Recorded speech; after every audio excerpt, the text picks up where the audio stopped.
Nous allons évoquer dans cette séquence les différents aspects justement de cette version de Gantry, la V4. Nous allons pour cela faire quelques petits tests et je vais pour cela dans la gestion des templates ici cliquer tout simplement sur Gantry, défaut. Nous sommes actuellement sur une version 4.1.8.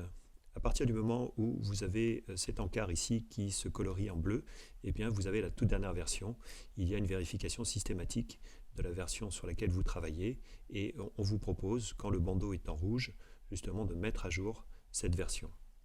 Alors pour cela, si vous aviez à mettre à jour Gantry, eh bien sachez qu'il y a via le panneau d'administration une vérification qui est faite à ce niveau-là, les mises à jour disponibles, et vous pourriez par ce biais-là justement mettre à jour votre gestionnaire de template.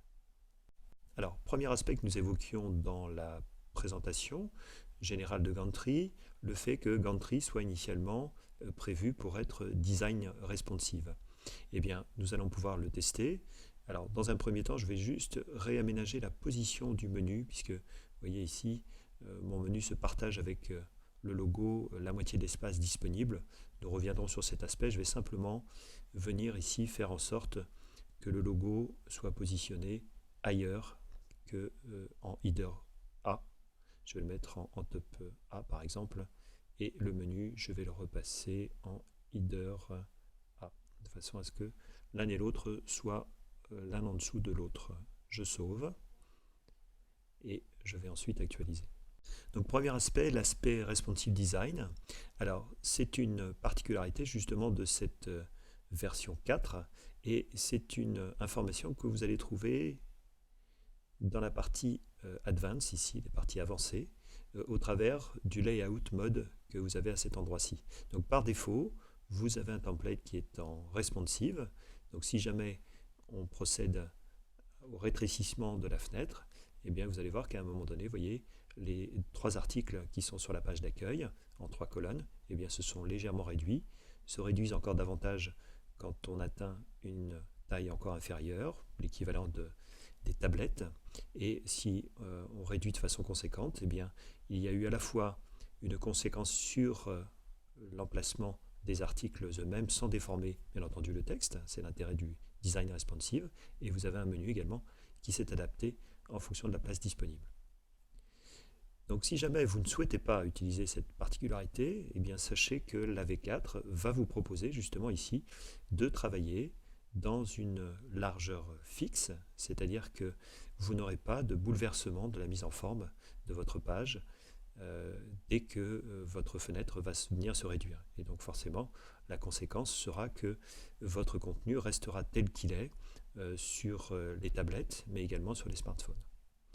Donc si par exemple, je repars cette fois-ci sur une largeur fixe de 960 pixels de large et que je sauve, j'actualise.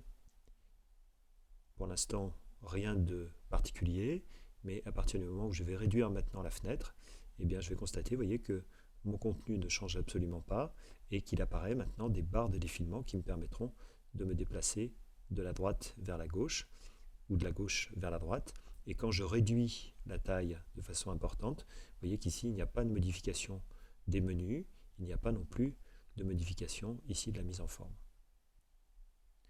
Si jamais je souhaite avoir une taille beaucoup plus grande en termes de largeur fixe, eh bien je peux choisir ici 1200. J'enregistre. Et vous voyez simplement que le contenu a davantage de place pour s'exprimer, mais le principe reste le même. Quand on va réduire la fenêtre, vous voyez qu'il n'y a absolument pas de déformation du texte. Voilà, donc premier aspect, cette largeur fixe. Nous consacrerons d'ailleurs un tutoriel qui parlera justement de la façon dont on peut procéder pour venir compléter cette liste, puisque si vous n'êtes pas dans ces deux règles fixes, par exemple 960 et 1200, mais que vous souhaitez par exemple à tout hasard travailler sur une largeur fixe de 1008 pixels par exemple, c'est le cas que nous traiterons ensemble, eh bien nous verrons comment justement Gantry a prévu cette personnalisation et dans quelle mesure vous allez pouvoir le faire sans pour cela trop modifier le code source. Donc première particularité, le design responsive. Deuxième particularité, alors qui ne se voit pas forcément de façon immédiate, le fait que nous ayons une couche dans le développement de Gantry qui soit associée directement au framework Bootstrap. C'est la partie, bien entendu, design responsive qui est en cause et qui a une conséquence directe sur un aspect que la version 3 pouvait traiter. Nous avions la possibilité, alors pour vous démontrer cette partie-là, je vais aller sur le site 960.gs, qui est le site source d'un framework qui s'appelle 960 Grid System et qui fixe justement le positionnement des éléments de votre page sous forme de colonnes. Donc je vous disais que dans la version 3, par rapport à la version 4, on avait la possibilité de choisir soit de travailler à partir d'une grille de positionnement de 12 colonnes, soit à partir d'une grille de 16 colonnes.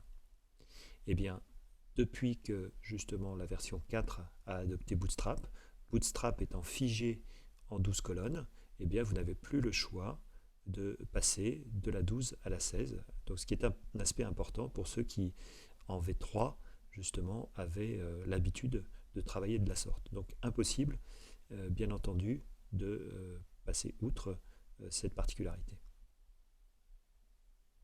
Ce qui n'enlève une nouvelle fois en rien le fait que vous puissiez ou vous souhaitiez travailler sur une largeur fixe différente de celles qui sont, bien entendu, exprimées ici. Le troisième aspect, l'aspect compilation du code CSS. Alors, je vais pour cela vous le montrer au travers d'une inspection que je vais faire avec Firebug que j'ai installé ici sur ma version de Firefox. Je vais par exemple cliquer sur le titre ici et je vais venir inspecter cet élément. Je vais remonter un peu les éléments de la page. Voilà.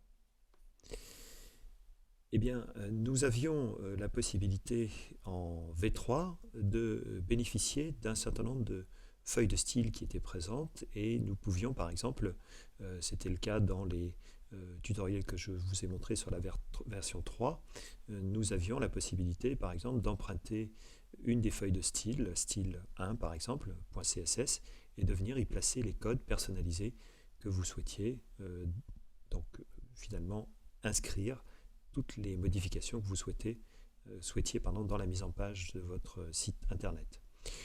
Là, c'est un petit peu différent, puisque l'intérêt de Firebug, c'est que quand vous cliquez sur un élément, il vous indique bien entendu à la fois sur la partie gauche l'aspect HTML de votre page, mais vous avez également sur la partie de droite, cette fois-ci, tous les éléments associés au code CSS.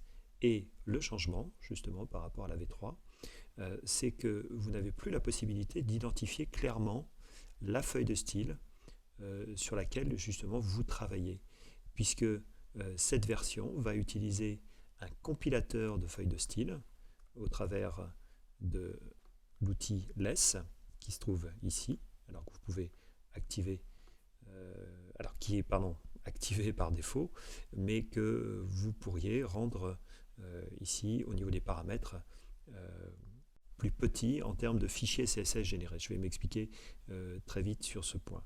Simplement, voilà, vous expliquer que à partir du moment où vous ferez des modifications, eh bien, il faudra ces modifications les placer maintenant dans un fichier CSS personnalisé. Nous verrons bien entendu comment, mais il vous sera impossible de venir identifier clairement la ligne et la feuille de style qui est à l'origine justement de la mise en forme que vous souhaiteriez modifier.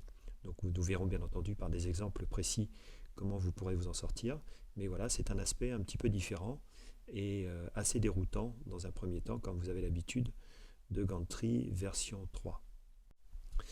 Alors, petit aperçu également de la structure même de Gantry. Alors je vais pour cela agrandir un tout petit peu la fenêtre et me placer dans le répertoire où nous avons ici le site Gantry 4 installé avec ici le template Gantry. Donc nous avions dans la version précédente, la V3, un dossier CSS. Ce dossier existe toujours. Simplement, il ne contient que quelques feuilles de style, Et la plupart des autres feuilles de style se trouvent dans un autre dossier qui s'appelle le dossier ici less.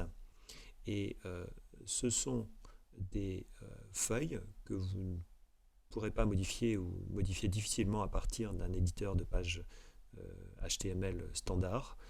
Nous verrons quand nous procéderons à la personnalisation de feuilles de style, nous verrons comment utiliser par exemple un éditeur de code qui s'appelle Komodo et qui nous permettra entre autres choses de lire sans aucun souci ces fichiers avec l'extension .le2s.